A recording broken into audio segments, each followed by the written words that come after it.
Hello friend, I am Umashankar Malviya and today I will teach you Indian Constitution, भारतीय संविधान। उपराष्ट्रपति एक नज़र में। पद का उल्लेख अनुच्छेद 63 में। पद का स्रोत अमेरिका। शपथ राष्ट्रपति के समक्ष। इस्तीफा राष्ट्रपति को। कार्यकाल 5 वर्ष। शपथ ग्रहण से प्रारंभ। न्यूनतम आयु 35 वर्ष। दोस्तों, उपराष्ट्रपति बनने के लिए 35 वर्ष की आयु होना आवश्यक है। उपराष्ट्रपति को उसके पद से कार्यकाल से पूर्व भी महाभियोग प्रक्रिया द्वारा हटाया जा सकता है। उपराष्ट्रपति को पद से हटाने संबंधी महाभियोग प्रस्ताव को सर्वप्रथम राज्यसभा में पेश किया जाता है। उपराष्ट्रपति के कार्य एवं शक्तियाँ। उपराष्ट्रपति राज्यसभा का पदेन सभापति होता है। उपराष्ट्रपति राज्यसभा की कार्यवाही को सुचारू ढंग से चलवाता है। राष्ट्रपति का पद रिक्त स्थान होने की स्थिति में राष्ट्रपति कार्यवाहक राष्ट्रपति के रूप में कार्य करता है। भाग 12 में संघीय मंत्रिपरिषद और प्रधानमंत्री का उल्लेख किया गया है। अनुच्छेद 74 के तहत राष्ट्रपति को विचार विमर्श व सहायता देने हेतु एक संघीय मंत्रिपरिषद होती है, जिसका मुखिया प्रधानमंत्री होता है। संघीय मंत्रिपरिषद के सभी मंत्री संसद के सदस्य होते हैं। संघीय मंत्रिपरिषद के सभी मंत्रियों की नियुक्ति राष्ट्रपति प्रधानमंत्री की सलाह पर करता है।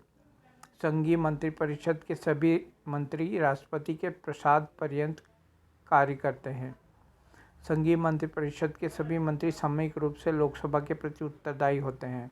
संघीय मंत्रिपरिषद में 3 स्तर के मंत्री होते हैं: कैबिनेट मंत्री, राज्य मंत्री एवं स्वतंत्र प्रभार मंत्री। संघीय मंत्रिपरिषद में कुल मंत्रियों की संख्या प्रधानमंत्री समेत लोकसभा के सदस्यों की कुल संख्या के 15% से अधिक नहीं हो सकती है। अनुच्छेद 74 के तहत राष्ट्रपति प्रधानमंत्री की नियुक्ति करता है और अन्य मंत्रियों की नियुक्ति राष्ट्रपति प्रधानमंत्री की सलाह पर करता है। प्रधानमंत्री एक नज़र में। नियुक्ति राष्ट्रपति के द्वारा। शपथ राष्ट्रपति के समक्ष। इस्तीफा राष्ट्रपति को। कार्यकाल 5 वर्ष। न्यूनतम आयु 25 वर्ष। दोस्तों, प्रधानमंत्री के लिए न्यूनतम आयु 25 वर्ष निर्धारित की गई है।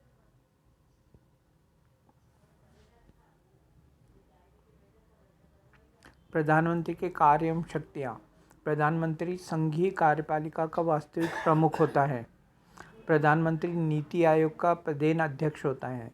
प्रधानमंत्री राष्ट्रीय विकास परिषद का पदेन अध्यक्ष होता है। अनुच्छेद 85 के तहत राष्ट्रपति प्रधानमंत्री की सलाह पर लोकसभा को विघटित या भंग कर सकता है। महान्यायवादी। भाग 13। संविधान के अनुच्छेद 74 के तहत संघीय मंत्रिपरिषद की सलाह पर राष्ट्रपति महान्यायवादी की नियुक्ति करता है। महान्यायवादी देश का सर्वोच्च कानूनी सलाहकार होता है।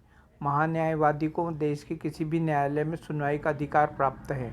महान्यायवादी संसद का सदस्य नहीं होता है, परंतु संसद के किसी भी सदन की कार्रवाई में भाग ले सकता है और सदनों को संबोधित भी कर सकता है। महान्यायवादी सदन में मत का प्रयोग नहीं कर सकता है। महान्यायवादी के पद की योग्यता सर्वोच्च न्यायालय के न्यायाधीशों के समान होती है। भारत का प्रथम महान्यायवादी MC सीतलवाड़ है। भारत का वर्तमान महान्यायवादी R वेंकटमणि है। दोस्तों, अब इसको आप वर्तमान महान्यायवादी को आप पता करके जान सकते हैं। 14 है नियंत्रक व महालेखा परीक्षक।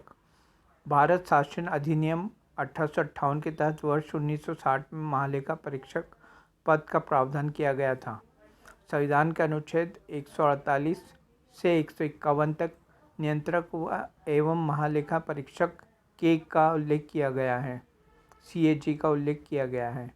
अनुच्छेद 148 के तहत संघीय मंत्रिपरिषद की सिफारिश पर राष्ट्रपति नियंत्रक एवं महालेखा परीक्षक की नियुक्ति करता है। नियंत्रक एवं महालेखा परीक्षक का कार्यकाल पद ग्रहण से 6 वर्ष अथवा 65 वर्ष की आयु तक, जो पहले पूरा होता है। नियंत्रक एवं महालेखा परीक्षक को उसके पद से कार्यकाल से पूर्व भी हटाया जा सकता है, जिसकी विधि सुप्रीम कोर्ट के न्यायाधीशों को पद से हटाने के समान होती है। नियंत्रक एवं महालेखा परीक्षक का मुख्य कार्य लोक धन के व्यय की निगरानी करना होता है। नियंत्रक एवं महालेखा परीक्षक की रिपोर्ट की जांच लोक लेखा समिति करती है, जिस कारण नियंत्रक एवं महालेखा परीक्षक को लोक लेखा समिति का मित्र, दार्शनिक और मार्गदर्शक कहा जाता है। वर्ष 1976 में लेखा महानियंत्रक CGA नामक नए पद का निर्माण किया गया था, जिसकी नियुक्ति राष्ट्रपति करता है। धन्यवाद।